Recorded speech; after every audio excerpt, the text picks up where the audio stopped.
안녕하세요. 오늘은 제가 멘토링 하면서 굉장히 자주 접하는 질문들 중에 하나를 선정해서 영상을 만들어 보고자 합니다. 제가 타이틀에도 좀 이렇게 좀 유하게 써놨는데 내 아이템이 좀, 네, 어떤 아이템들이냐, 이런, 네, 이런이라고 해서 제가 특정 어떤 아이템을 비하하는 거 아니니까 너무 네, 화내지 마시고 떡볶이, 뭐 초콜릿, 뭐 샴푸, 화장품, 뭐 이런 것들, 네, 어, 이런 것들을 또 지원 사업에 받을 수 있냐? 있습니다. 그런데 우선 알고 가셔야 되는 게 굉장히 어려워요. 그럼 지원 사업에 선정이 안 된다가 아니라 어려워요. 그럼 극복을 해야겠죠. 그 어려움을. 그 극복하는 이제 방법에 대해서도 이따가 말씀을 드리도록 할게요.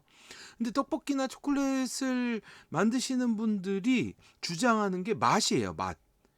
기존 떡볶이보다 훨씬 맛있다. 기존 초콜릿과 차별화된 맛을 가지고 있다. 그런데 제가 뭐 지난 영상에서도 말씀드렸지만 우리는 지원 사업이라는 건 두 번의 오디션을 보죠. 첫 번째는 페이퍼, 사업 계획서가 통과가 돼야 되고 그 다음에 발표 평가를 해요.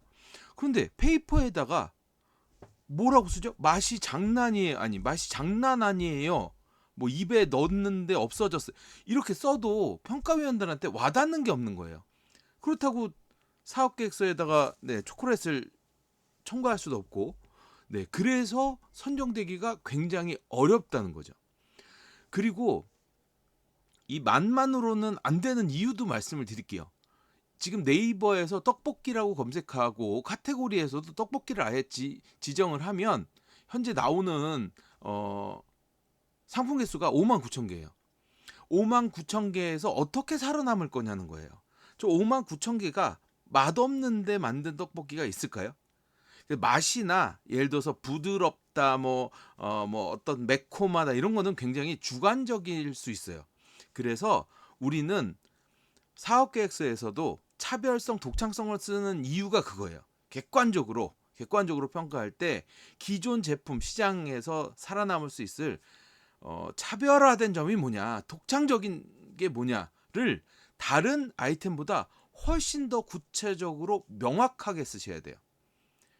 그리고 차별성이나 독창성이 꼭 제품에 있을 필요는 없어요. 뭐 마케팅이나 다른 외적인 요소에서 차별성, 독창성이 있어도 됩니다.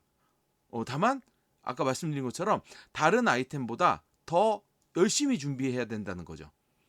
요거 가지고 이제 만약에 사업계획서, 떡볶이로 사업계획서 쓴다라고 했을 때 예를 들어서 제 영상은 차례대로 보시지 않으면 좀 이해가 어려우실 수 있어요. 자, 제가 중요하게 스토리 라인 잡는 게 현상, 문제, 솔루션이죠. 자, 그럼 현상. 나는 수출 떡볶이를 만들 거야. K푸드 수출액이 16조 원을 넘어갔어. 그 중에서 떡볶이가 급상승하고 있어. 냉동 김밥에 이어 장난 아니야. 그렇군요. 그런데 2차 현상. 이 떡볶이라는 게 냉동으로 유통되다 보니까 유통 비용이 굉장히 증가하는 거죠. 왜냐면 일반 컨테이너가 아니라 냉동 컨테이너로 가야 되니까. 근데 그게 왜 그러냐? 떡이라는 게 수분이 많아서 미생물 증식에 굉장히 좋은 조건이래요. 그래서 빨리 상하는 거죠.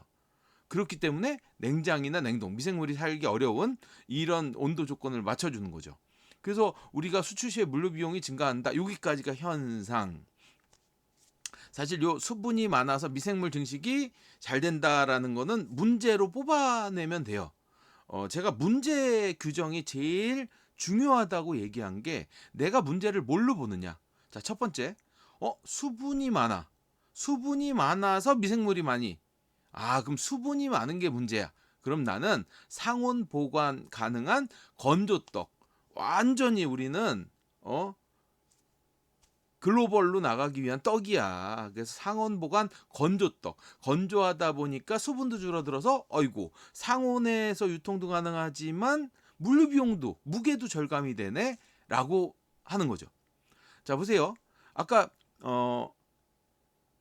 냉동으로 유통해야 되는 이유가 수분이 많아서 미생물 증식이 잘 일어나는 조건이잖아요. 그러면 이번에 문제 규정을 내가 미생물 증식이 문제네. 수분은 죄가 없어. 미생물 증식이 문제야. 그럼 미생물 증식만 안 하게 하면 되죠? 안 하게 하면 어떻게 돼요? 복합 유기산을 첨가해서 우리 떡을 제조할 때 복합 유기산을 첨가해서 미생물이 증식하기 어려운 조건으로 해서 실온에서 8개월간 지속 가능한. 건조떡은 사실 이런 단점이 있는데 우리는 건조하지 않고도 미생물 증식이 안 되기 때문에 안 상하는 거야. 자, 어떤 게 좋다가 아니고요. 내가 문제 규정을 뭘로 하냐에 따라서 솔루션이 이렇게 달라진다는 거예요. 그래서 제가 누차 강조하는 게 문제 규정이 가장 중요하다. 아시겠죠? 그래서 이 정도의 차별화된 요소 정도는 있어야 평가위원들이 그냥 맛있는 떡볶이가 아니라 이거는 기존 수출 시장에서 좀 포지션을 잡을 수 있겠구나라는 생각이 들어야 그래도 힘들긴 하지만 도전하셔야죠. 아시겠죠? 물론 이 아이템은 다 만들어진 아이템들이에요. 자, 그리고 두 번째, 내 아이템이 좀 평범하거나 사람들이 뭐 AI 빅데이터 이런 4차 산업혁명 시대에 조금 일반 소상공 아이템처럼 보이는 경우가 많다라고 생각했을 때는 두 번째 방법도 같이 쓰시면 좋아요. 요거는 제가 화면이 흐린 게 아니고 어떤 창업자분 지금 멘토링하고 있는 분의 사업계획서의 일부분인데 외부에 노출되면 안 되기 때문에 좀 흐리게 했습니다. 이분은 어떤 분야의 어떤 기구를 만드시는 분이에요. 그런데 이 기구가 사실 기술적 허들이 그렇게 높질 않아요. 그러면 후발주자가 굉장히 쉽게 따라올 수도 있어요. 아까 건조떡도 마찬가지죠. 후발주자가 쉽게 따라올 수 있다? 그러면 이거는 지원사업 선정돼도 이거는 뭐 계속 그 리드하기가 어려울 수도 있겠네 해서 이분의 역량을 총동원해서 제가 이제 부탁드렸죠. 근데 이렇게까지 잘해오실 줄은 몰랐어요. 그 분야, 이분이 만든 기구를 사용하는 인플루언서들, 그 다음에 뭐 학원들, 이런 데와 같이 협약을 맺고 사진 찍고 그리고 그분들의 자랑, 제가 겸손한 자랑질이라고 하죠. 이런 것들을 준비해 온 거예요. 그래서 이분은 올해 꼭 선정되기를 바라고 있고 저도 될 것 같아요. 그래서 열심히 노력한 거죠. 그래서 여러분들이 내 아이템이 좀 거시기에 표현이 좀 그렇습니다만 내 아이템이 너무 평범해.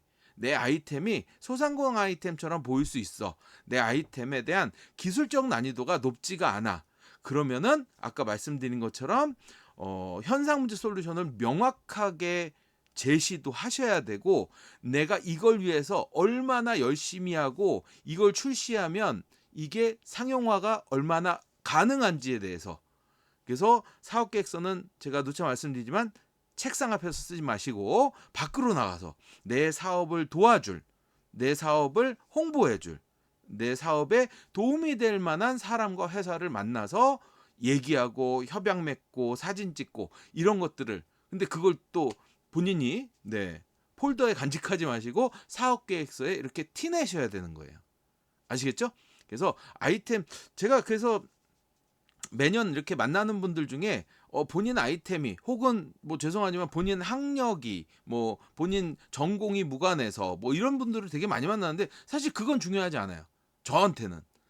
이 아이템에 얼마나 진심이고 얼마나 사업화를 위한 준비를 많이 했냐가 중요해요. 그래서 이런 부분들을 보완하시면 AI 아이템과 싸울 수 있습니다. 아시겠죠? 오늘 영상은 이렇게 짧게 마무리할게요.